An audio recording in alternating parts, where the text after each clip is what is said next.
ప్రభుత్వాలు మారినప్పుడల్లా జిల్లాలు మార్చడం అనేది సబబు కాదు.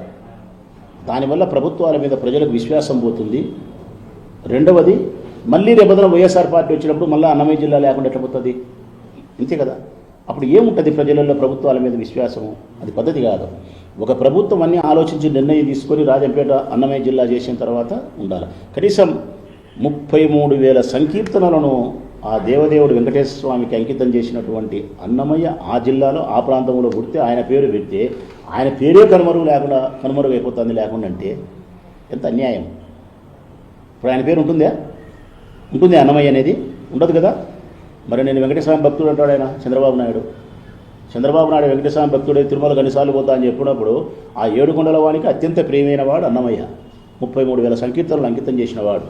ఆ దేవదేవుని అట్లా అట్లా ఉయ్యాలలు ఊగించినాడు ఆయన తన సంకీర్తనలతో. మరి ఆయన పేరు పవిత్రమైన పేరు పెట్టకుండా అతిశయం మళ్ళీ యాన్న పెట్టి మూడు చేస్తే ఇది భక్తుల మనోభావాలకు కూడా ఇబ్బంది, ఆ ప్రాంత ప్రజల మనోభావాలకు కూడా ఇబ్బంది.